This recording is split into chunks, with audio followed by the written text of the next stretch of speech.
এই মুনাফিকদের জন্য আল্লাহ রাব্বুল আলামিন একটি সূরা নাজিল করেছেন। সূরাটির নাম হলো মুনাফিকুন। কি নাম? এই দুদুল্যমান যারা, এই চরিত্রের মানুষ যারা, এদেরকে চেনা বড় কঠিন। এদের স্বভাব হলো গাছের গোড়া কেটে মাথায় পানি ঢাল। কথা বলেন। চুপ করে থাক ধোঁকাবাজ, চোখে তোদের নাহি লাজ। চুপ করে থাক ধোঁকাবাজ, চোখে তোদের নাহি লাজ। গোড়া কেটে মাথায় ঢালো পানি, তোদের চিনি আর কতকাল করবি রে শয়তানি। মুনাফিকদের স্বভাব হলো ইসলাম নামের গাছের গোড়া কেটে মাথায় পানি ঢাল।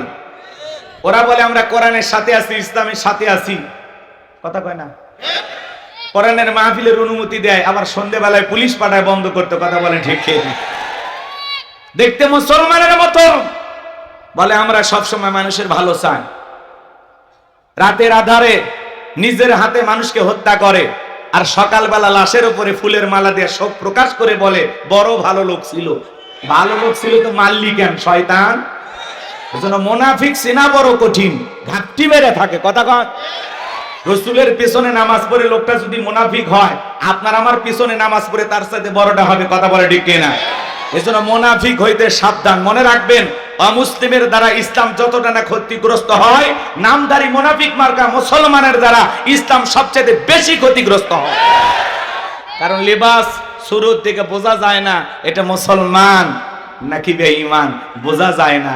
মুনাফিক আমাদের সুরত ধারণ করে থাকে। কথা বলে ঠিক কিনা? যাই হোক, মুনাফিকদেরকে নিয়ে আলোচনা করার সময় নাই, কাফেরদেরকে নিয়ে আলোচনা করার সময় নাই। আজকে আমি আলোচনা করব আল্লাহর ভিআইপি মুমিন বান্দাদেরকে নিয়ে। বলুন আল্লাহু আকবার। তাহলে জবান ছেড়ে সবাই একটু মহাব্বতে আমার সঙ্গে তেলাওয়াত করুন। আউযু বিল্লাহি মিনাশ শাইতানির রাজীম। বিসমিল্লাহির রাহমানির রহিম। বিতাড়িত মোর্দার শয়তানের কাছ থেকে আল্লাহ পাকের কাছে আশ্রয় প্রার্থনা চাচ্ছি। পরম করুণাময় দয়ালু আল্লাহ তাআলার নামে শুরু করছি। সূরার নাম সূরা আল মুমিনুন। বলেন কি নাম? আমার আল্লাহ রাব্বুল আলামিন বলেন قد فلح المؤمنون।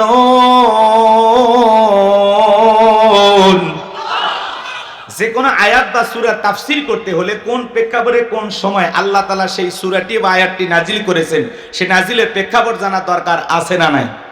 আরবিতে বলা হয় শানি নজুল। যদি শানি নজুল আলোচনা করা হয় তাহলে তাফসীর বুঝতে সহজ হয়। তাহলে সূরা আল মুমিনুন বিশ্বনবীর উপরে আল্লাহ তাআলা কোন প্রেক্ষাপটে কোন সময় নাজিল করেছেন, সেই নাজিলের প্রেক্ষাপট জানার দরকার আছে না নাই? আমি একটু তুলে ধরবো, কষ্ট হবে না তো ইনশাআল্লাহ? সংক্ষিপ্ত করে বলবো যেহেতু সময় কম, যতটুকু না বললেই নয়। সম্মানিত ভাইয়েরা আমার, দিল দিয়া কথাগুলো বোঝার চেষ্টা করবেন।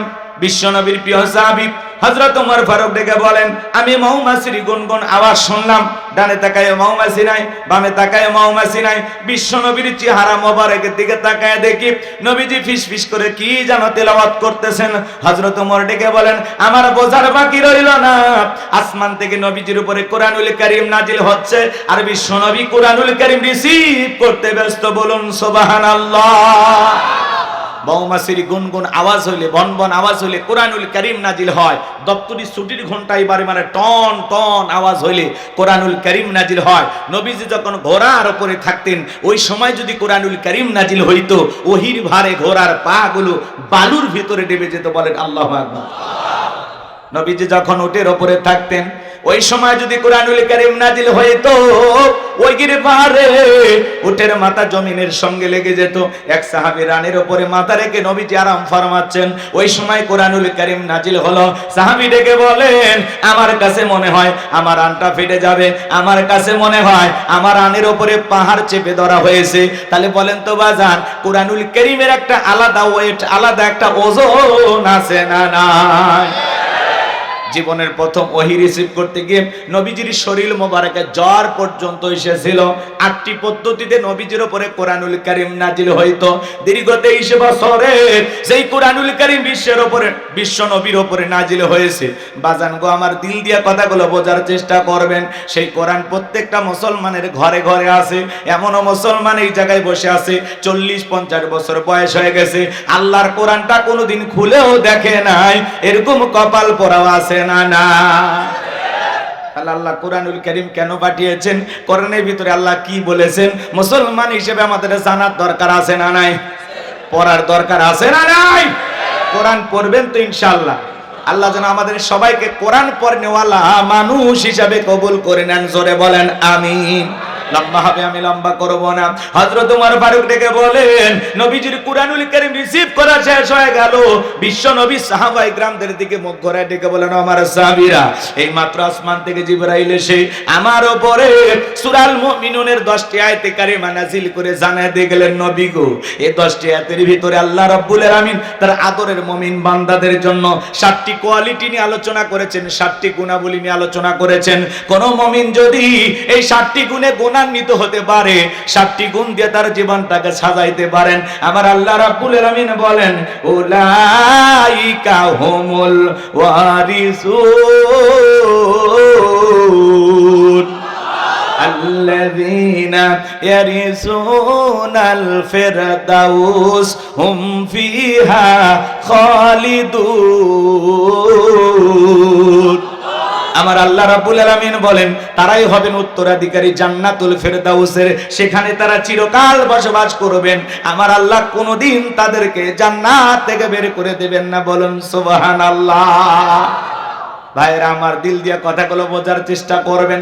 বাবা মারা গেলে ওয়ারিশ সূত্রে সন্তান যেরকম বাবার সম্পত্তির ভাগ পায়, কোন মুমিন যদি এই 7টি গুণে গুণান্বিত হতে পারে, 7টি গুণ দিয়ে তার জীবনটাকে সাজাইতে পারেন, আমার আল্লাহ রাব্বুল আলামিন তাকে জান্নাতুল ফেরদাউসের ওয়ারিশ বানায়া দিবেন। বলুন সুবহানাল্লাহ। কারা কারা জান্নাতে যেতে চান? 2 হাত তুলে আল্লাহকে দেখান। আল্লাহ আমাদের সবাইকে জান্নাতি মানুষ হিসেবে কবুল করুন। জোরে বলুন আমিন। আর একটু জোরে বলুন আমিন। আরো একবার বলুন আমিন। এবার 7টা আঙ্গুল দেখান। জান্নাতে যেতে হলে কয়টা গুণাবলী? 7টি। জোরে বলেন কয়টি? আরো জোরে। জোরে হলো না, উঠেই যাবে। হ্যাঁ, একটু মিছিল করার অভ্যাস করেন। 16 বছর মিছিল করতে পারেননি, সামনে 16 বছরের কাজা আদায় করা লাগবে। হ্যাঁ, এদিক খেয়াল করেন আমার ভাইয়েরা।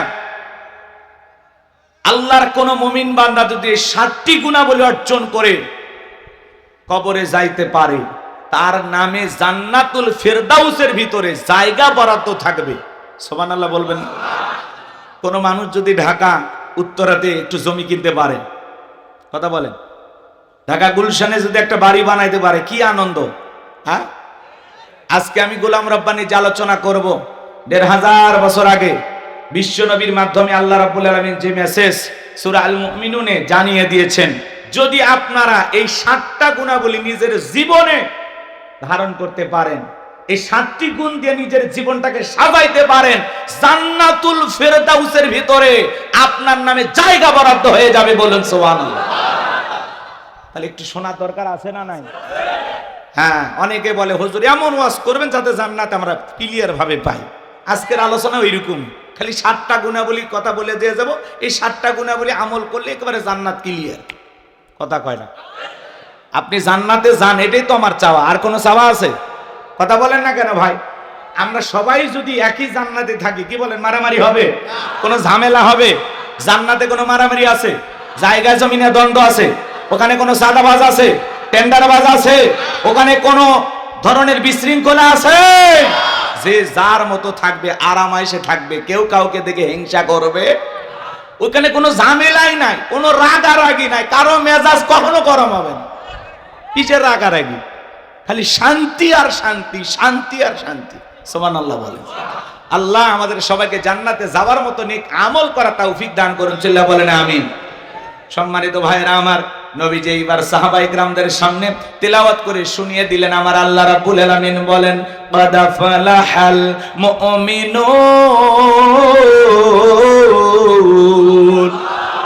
আল্লাহ রাব্বুল আলামিন বলেন অবশ্যই মুমিনেরা সফল, অবশ্যই মুমিনেরা সফল। অলরেডি মুমিনেরা সফল হয়েছে তারা, ঈমান এনেছে যারা। আল্লাহু আকবার বলেন। ভালো করে বোঝার চেষ্টা করবেন, কদ আফলাহাল মুমিনুন, অবশ্যই মুমিনেরা সফল, অলরেডি মুমিনেরা সফল হয়েছে যারা, ঈমান আনবে যারা। সফল হতে পারবে তারা, ঈমান আনবে যারা। ঈমানদার ছাড়া সফল হওয়া যাবে না। সংক্ষিপ্ত কথা বলে দিয়ে যায়, অনেকে মনে করে টাকা থাকলে সফল, ক্ষমতা থাকলে সফল, সেলিব্রিটি, নায়ক, সুপারস্টার এরা বুঝি সফল না। ভালো করে বোঝার চেষ্টা করবেন, বর্তমানে পৃথিবীর সবচাইতে ক্ষমতাধর ব্যক্তির নাম কি? Donald Trump. এ হলো বর্তমান পৃথিবীর সবচেয়ে বড় ক্ষমতাধর। কথা বলেন না কেন? আমেরিকার ইতিহাসে আজ পর্যন্ত কোন নারীকে ওরা প্রেসিডেন্ট বানায়নি। কথা কয় না কেন? বানাইছে? আপনারা কি করেন? রাগ করেন? আর বানান মাঝে মাঝে এমন মানুষকে বানান যে আপনাদেরকে ফেলাইয়া পালিয়ে যায়। কথা বলেন। জামাই বাড়িতে গেছে না? হ্যাঁ, রাগ করেন না। এগুলো বললে আবার অনেকে বলে হুজুর যা হচ্ছে এগুলো বলার দরকার না। না, মাঝে মাঝে নাড়া না দিলে আপনি ভুলে যাবেন। কারণ আমাদের ভুলে যাওয়ার বড় স্বভাব, আমরা সব জিনিস বেশি দিন মনে রাখতে পারি না। রাগ করেন? এজন্য মেয়ে মানুষের রাগ বেশি, জেদ বেশি, অভিমান বেশি। দেখেন না, স্বামীর সাথে ঝগড়া লেগে রাগ করে হাড়ি পাতিল ভেঙে ফেলে দেয়, স্বামী তুলে আছাড় মারে, রাগ করে সংসার দিয়ে বাপের বাড়ি চলে যায়, রাগ করে 20 কোটি জনগণ দেখে চলে গেছে। কথা বলে ঠিক? আমার ঈশ্বর চাচাকে বলা হয় স্বৈরাচার শাসক। ঈশ্বর চাচা ক্ষমতার থেকে পদত্যাগ করে জেলে গেছে, দেশ ছাড়েনি, বাপের বেটা। দেশ নেত্রী বেগম খালেদা জিয়া অসুস্থ হয়ে দেশে পড়েছিলেন, জেল কেটেছেন, দেশ ছেড়ে পালিয়ে যাননি, বাপের বেটি। আর আপনি বড় বড় কথা বলতেন পালাবো না, হারাবো না, কই পালিয়েই তো গেলেন, নিজের কথা ঠিক রাখলেন না। আবার মাঝে মাঝে বলে আমি দেশের কাছে আছি, শর্ট করে ঢুকবেন তো বের হলেন কেন? হ্যাঁ, আর আমরাও বলতে চাই মেয়ে মানুষ কতদিন বাইরে থাকবে? এই দেশ ওনার বাবার, এই দেশ ওনার স্বামী, আসুক না ভাই, আসলে আপত্তি আছে? আমরা বলতেছে যাওয়ার আগে বলে যাননি, আসার আগে বলার দরকার নেই, যে দিক দিয়ে মন চায় আপনি এই দেশে আসেন। কথা বলে ঠিক না? বুবু আইবা তুমি আইবা গো, সেই দিন আইসা বুবু ক্ষমতা পাইবা না। ও বুবু আইবা তুমি আইবা গো, সেই দিন আইসা বুবু ক্ষমতা পাইবা না।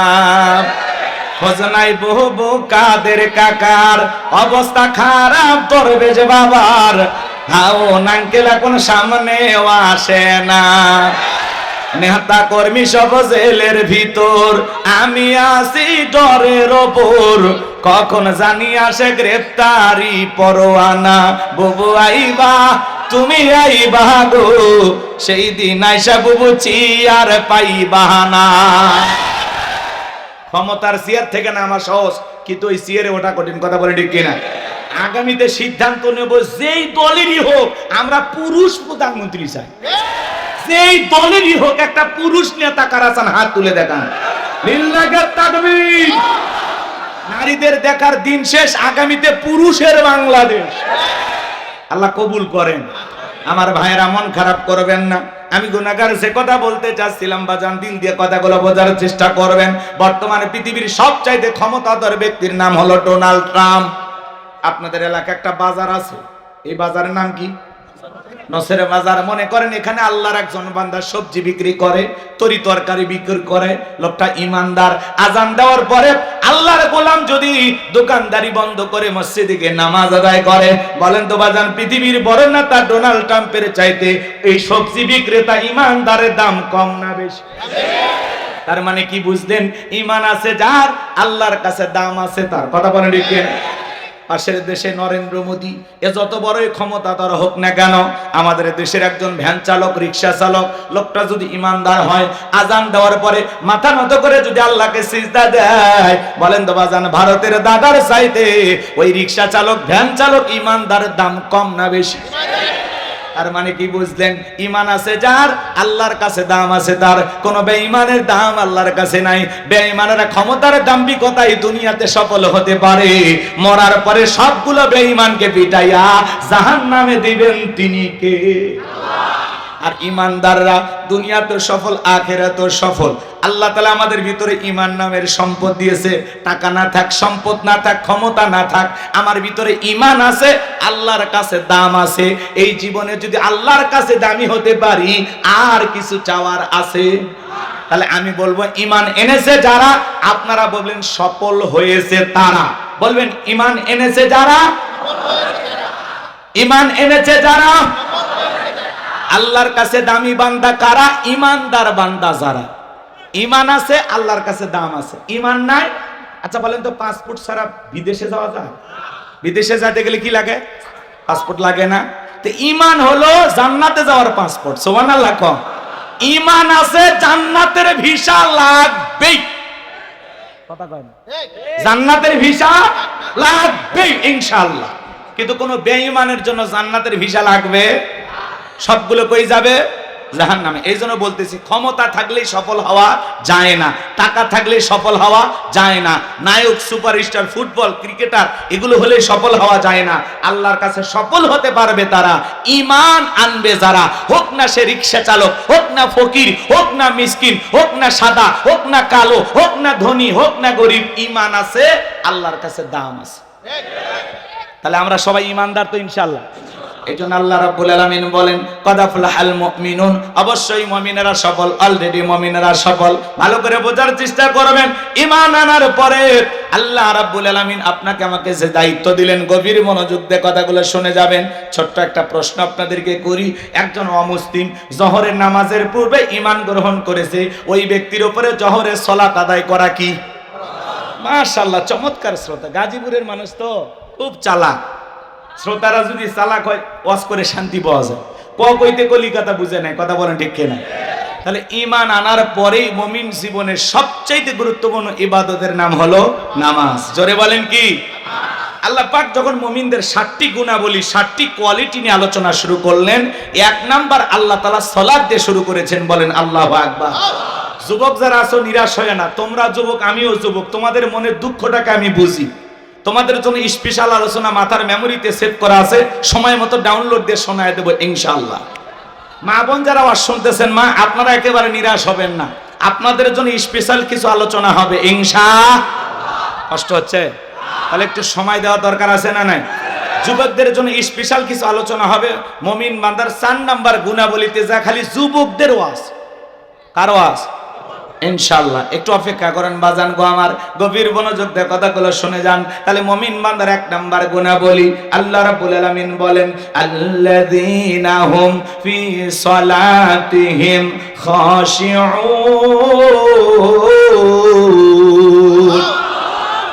মুমিন বান্দার 1 নাম্বার গুণাবলী, যারা নিজেদের সালাত বিনয়ের সহিত, নম্রতার সহিত, আল্লাহর ভয় নিয়ে আদায় করে। সালাত আদায় করতে হবে কার ভয়ে? ইয়া আইয়ুহাল্লাযীনা আমানুত্তাকুল্লাহ, হে ঈমানদারগণ আমি আল্লাহকে ভয় করো। হাক্কা তুকাতিহি, ভয় করার মতো ভয় করো। আপনি আমি যখন সালাত আদায় করার জন্য মসজিদে দাঁড়িয়ে যাব, মসজিদের ভিতরে যখন নামাজে দাঁড়িয়ে যাব, অন্তরের ভিতরে সুচিন্তা, দুশ্চিন্তা, বিবির কথা, সংসারের কথা, ব্যবসা বাণিজ্যের কথা, দুনিয়াবি কোনো চিন্তা ভাবনা মনের মধ্যে রাখা যাবে না। সব চিন্তা ভাবনা, টেনশন মসজিদের বাইরে রেখে আল্লাহর ভয় নিয়ে নামাজে দাঁড়াইতে হবে। আপনি এমন ভাবে নামাজে দাঁড়িয়ে যাবেন, মনে মনে ভয় করবেন, আমি নামাজ আদায় করতেছি, আমার আল্লাহ আমাকে দেখতেছেন। মনে মনে নামাজ আদায় করবেন আর এই স্মরণ করবেন, আমি নামাজ আদায় করতেছি, আমার আল্লাহ আমার সামনেই দাঁড়িয়ে আছেন। এইরকম ভয় নিয়ে আপনাকে আমাকে সালাত আদায় করতে হবে। আমার ভাইয়েরা, বিশ্বনবী কিভাবে সালাত আদায় করতেন? আম্মা জান আয়েশা ডেকে বলেন, নবীজি যখন নামাজের মধ্যে দাঁড়িয়ে যেতেন, আমি মাঝে মাঝে তাকায় দেখতাম নবীজির পা মোবারক ফুলে উঠেছে। আম্মা জান আয়েশা ডেকে বলেন, নবীজি এত লম্বা সময় রুকুতে থাকতেন, এত লম্বা সময় সিজদা থাকতেন, মাঝে মাঝে মনে হয় নবীজি আর কোনোদিন সিজদা থেকে মাথা উঠাবেন না। আম্মা জান আয়েশা ডেকে বলেন, একদিন রাতের বেলা দেখি নবীজি সিজদা দিয়ে এত কান্না করেছেন, কাঁদতে কাঁদতে সিজদার জায়গাটা পর্যন্ত ভিজে গেছে। নবী যখন সিজদা থেকে মাথা উঠাইলেন, আম্মা জান আয়েশা জিজ্ঞাসা করে, নবী গো কেন কান্না করলেন, কি হয়েছে আপনার? নবী ডেকে বলে, আয়েশা আমি তো আমার জন্য কাঁদি কাঁদি না, আমি কাঁদি আমার গুনাহগার উম্মতের জন্য। আমি আল্লাহর কাছে কেঁদে কেঁদে বলি, আল্লাহ আমার গুনাহগার উম্মতের গুনাহগুলো মাফ করে দাও, আমার গুনাহগার উম্মতকে ওই কঠিন জাহান্নামের আগুন থেকে মুক্তি দাও। নবী যদি আপনার আমার গুনাহ মাফের আশায় আল্লাহ তাআলার কাছে দোয়া করেন, আমরা তো হলাম মূল ভিকটিম, মূল আসামি, মূল অপরাধী। সকাল বিকাল গুনাহ করি বাজান। যেই নবীর জীবনে কোনো গুনাহ নাই, সেই নবী 70 থেকে 100 বার ইস্তেগফার করতেন, তওবা করতেন। চিন্তা করেন বাজান, নবীর জীবনে গুনাহ নাই, সেই নবী যদি ইস্তেগফার করেন, আমরা তো পলকে পলকে গুনাহ করি, চলতে ফিরতে গুনাহ করি। আমাদের তওবা করা দরকার আছে না না? নিজেদের গুনাহ মাফের জন্য সিজদা দিয়ে কান্না করতে হবে কার কাছে? 5 ওয়াক্ত সালাত, এটা তো ডিউটি, এটা তো অবশ্যই আপনাকে পালন করাই লাগবে। 5 ওয়াক্ত সালাত নফল না ফরজ? একটু জোরে বলেন। এ বাজান মন খারাপ করবেন না। সবচাইতে আফসোসের কথা হলো, মুসলমানের কাছে যদি নামাজের ওয়াজ করা লাগে, এর চাইতে বড় দুঃখ আর নাই। ভালো করে বোঝার চেষ্টা করবেন গাজীপুরের মুসলমান ভাইয়েরা, 5 ওয়াক্ত সালাত এটা তো রবের বাধ্যতামূলক অর্ডার, অবশ্যই আপনাকে আদায় করা লাগবে। 5 ওয়াক্ত সালাত আদায় করা লাগবে। পাশাপাশি গভীর নিশীথে রাতের 1টা 2টা 3টার দিকে উঠা বিবির ভালোবাসা ত্যাগ করে, আরামের বিছানা ত্যাগ কইরা, ঠান্ডা পানি দিয়া ওযু বানাইয়া নিরালাই নিবৃত্তিতে সিজদা দিতে হবে কাকে? আল্লাহ রাব্বুল আলামিন বলেন, ওয়াল্লাযীনা ইয়াবিতুনা লিরাব্বিহিম সুজদাও ওয়া কিয়ামা। সূরা ফুরকানের ভিতর আল্লাহ পাক জানিয়ে দিলেন, যারা রাত্রি জাগরণ করে আমি আল্লাহকে সিজদা দেয়, আমি আল্লাহর জন্য দণ্ডায়মান হয়ে যায়। গভীর নিশীথে দুনিয়ার অফিস আদালত বন্ধ, আরামের বিছানা ত্যাগ কইরা, বিবির ভালোবাসা ত্যাগ কইরা আপনি নিরালাই একা একা যাই নামাজে দাঁড়ায় গেছেন। এই নামাজ দুনিয়ার কাউকে দেখানোর জন্য নয়, এই নামাজ হলো একমাত্র আল্লাহর সন্তুষ্টি অর্জনের জন্য। এই নামাজ হলো একমাত্র আল্লাহকে খুশি করার জন্য। কথা বলেন ঠিক কিনা? কুলিন্না সালাতি ওয়া নুসুকি ওয়া মাহইয়ায়া ওয়া মামাতি লিল্লাহি রাব্বিল আলামিন। সূরা আনআম আয়াত নাম্বার 162 আল্লাহ রাব্বুল আলামিন জানিয়ে দিলেন, নবীজি আপনি বলুন, আমার নামাজ, আমার কুরবানি, আমার জীবন, আমার মরণ লিল্লাহি রাব্বিল আলামিন, আসমান জমিনের প্রতিপাল করে জন্য। তাহলে মুমিন জীবনের সব ইবাদত হবে কার জন্য? গভীর নিশীথে কোনো বান্দা যদি তাহাজ্জুদের দায় নামাজে দাঁড়ায় যায়, আপনি যখন সিজদায় গিয়ে ফিসফিস করে আল্লাহর কাছে যা বলবেন, আপনার ওই সিজদায় গিয়ে ফিসফিস করা আওয়াজ আল্লাহ পাক আরশে আজিমে বৈশা শুনতে পায়। যারা গভীর নিশীথে তাহাজ্জুদের সালাত আদায় করে, এরা আল্লাহর প্রিয় হতে পারে। যারা তাহাজ্জুদের সালাত আদায় করে, এরা আল্লাহর কাছে চাইতে দেরি, আল্লাহ এদেরকে দিতে দেরি করবে না। কথা বলেন ঠিক কি না? তাহলে আল্লাহর প্রিয় যারা, তারা তাহাজ্জুদের জায়নামাজে চোখের পানি ছেড়ে দিয়ে আল্লাহর কাছে কান্না করবে, জাহান্নাম থেকে বাঁচার জন্য আল্লাহর কাছে দোয়া করবে। আমার ভাইয়েরা, রিজিক আল্লাহর কাছে চাইতে হবে। আপনার যদি একটা জুতার, যদি স্যান্ডেলের যদি একটা ফিতাও লাগে, তবুও চাইতে হবে কার কাছে? দুনিয়ার কারো কাছে চাইবো না, আমরা চাইবো কার কাছে? আল্লাহর কাছে চাইলে আল্লাহ ফেরত দেবে। আল্লাহর কাছে কেউ চাইয়া খালি হাতে ফিরে আসতে পারে? অবশ্যই আল্লাহ তার বান্দাকে দেবেন। এজন্য বাজান গো আমার, এমন একজন আল্লাহ পেয়েছি, এমন এক আল্লাহ পেয়েছি বাজান গো আমার। পৃথিবীতে অপরাধী খোঁজা হয় শাস্তি দেওয়ার জন্য, কিন্তু আমার আল্লাহ এত দয়া, এত মায়া, আল্লাহ তার অপরাধী গুনাহগার বান্দাকে ডাক দিয়ে খোঁজে তাকে মাফ করে দেওয়ার জন্য। বান্দা গুনাহ করেছে, তওবা করে ফিরে আসলে খুশি হয় কে? আর একটু জোরে বলেন কি? আমার ভাইয়েরা, এইজন্য আল্লাহ তাআলার কাছে তওবা করে ফিরে আসতে হবে। তাহলে গভীর নিশীথে তাহাজ্জুদের নামাজ আদায় করে যারা, আল্লাহর প্রিয় গোলাম হতে পারবে তারা। আল্লাহর বান্দা তাহাজ্জুদ পড়ে, আর কিছু কিছু দুষ্ট যুবক আছে ইউটিউব ইন্টারনেট ঘাটাঘাটি করে সারা রাত মোবাইলে চ্যাটিং কইরা ফজরের আজান হয় যখন, ওই হাইব্রিড যুবক ঘুমাইতে যায় তখন নামাজও পড়ে না। যুবক রে, এই ঘুম ভাঙলে সকাল, না ভাঙলে পরকাল। কথা বলেন। কেমন করে ঘুমাও তুমি, ওরে গাজীপুরের যুবক কেমন করে ঘুমাও তুমি ফজর করে কাজা, এমন তো হতে পারে ও তোমার জোহরে জানাজা, এমন তো হতে পারে ও তোমার জোহরে জানাজা। যুবক এখনো সময় আছে, ফিরে আসার দরকার আছে না নাই? ফজর পরে ঘুমানোর দরকার আছে না নাই? ফজর পরে তাড়াহুড়া করে ঘুমাবেন না, কিছু সময় একটু হাঁটা চলাচল করবেন, এরপরে 1-1.5-2 ঘন্টা দেরি করে ঘুমাবেন। ফজর পরেই ঘুমাবেন না, একটু সময় নিয়ে চলাচল করবেন, কোরআন তেলাওয়াত করবেন, জিকির করবেন, এরপরে ঘুমাবেন ইনশাআল্লাহ। কষ্ট হচ্ছে আমার কথা কি বিরক্ত হচ্ছেন আপনারা? তাহলে মুমিন বান্দার 1 নাম্বার গুণাবলী, আল্লাযীনা হুম ফি সলাতিহিম খাশিউন, যারা নিজেদের সালাত বিনয়ের সহিত নম্রতার সহিত আল্লাহর ভয় নিয়ে আদায় করে, নামাজের মতো আদায় করে রাখবে। বাজান গো আমার, নামাজ যেমন তেমন আদায় করলে হবে না। জোহরের 4 রাকাত সুন্নাত, ইমাম আর মুসল্লি একসাথে নিয়ত পেতেছে, ইমামের 2 রাকাত হওয়ার আগে মুসল্লি 4 রাকাত শেষ। হুজুর এবার জিজ্ঞাসা করেছে, বাজান আমার 2 রাকাত হয় না, আপনার 4 রাকাত হয়ে গেল। বলে হুজুর আপনাদের চর্চা কম। এক মুরব্বী চাচা এত তাড়াহুড়া করে ওযু করছে বাজান, এক ঠ্যাং না ধুয়ে মসজিদে ঢুকছে, তাই সালাম মসজিদ পিছলাকায়, চাচা একদিক লুঙ্গি একদিক, তাও বলে আল্লাহু আকবার। মানুষ বলে চাচা আগে লুঙ্গি ঠিক করেন, কয় না আগে জামাত ধরি। এরকম লোক আছে না নাই? নামাজের ব্যাপারে তাড়াহুড়ো করে, 2 রাকাত নামাজ 2 মিনিটে শেষ। 4G 5G গতির নামাজি আছে না নাই? বিশেষ করে যখন রমাদান আসে, এই রমজান মাসে যখন তারাবির নামাজ পড়ে 20 রাকাত 16 মিনিটে শেষ। আছে না নাই? এরা খালি মাস এদিক খেয়াল করেন, তারাবি পড়ার সময় খালি আলহামদু এটা বোঝা যায়, আর শেষে দলিন বোঝা যায়। মাঝখানে কি যে ভূমিকম্প হয়েছে, নেপালের ভূমিকম্প ফেল। এরকম হুজুর আছে না নাই? এটা নামাজ না তামাশা? এরকম নামাজ আদায় করলে আল্লাহর দরবারে কবুল হওয়া দূরের কথা, মসজিদের ছাদের উপর উঠবে না।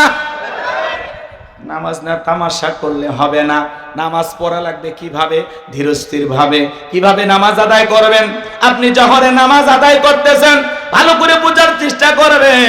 একজন ফাঁসির আসামিকে যদি বলা হয় রাত 10টা বাজে 12টায় তোমার ফাঁসি, লোকটা যদি ইমানদার হয় কি বলেন? নাচানাচি করবে? অবশ্যই সে ওযু বানায় নামাজের মধ্যে দাঁড়ায় যাবে। মনে রাখবেন, ফাঁসির আসামি যেমন জীবনের শেষ মনে করে নামাজ আদায় করে, ওই দিনের নামাজটা বড় সুন্দর হয়। প্রত্যেকটা ওয়াক্তে নামাজ আদায় করবেন, আর মনে মনে করবেন এই জোহরের নামাজ আমার জীবনের শেষ নামাজ, আমি আসর পর্যন্ত নাও বেঁচে থাকতে পারি। এইরকম ভেবে নামাজ আদায় করা যাবে। আমাদের সমাজে মসজিদগুলো জুমার নামাজে লোকের জায়গা হয় না, মসজিদ ভাঙা 2 তলা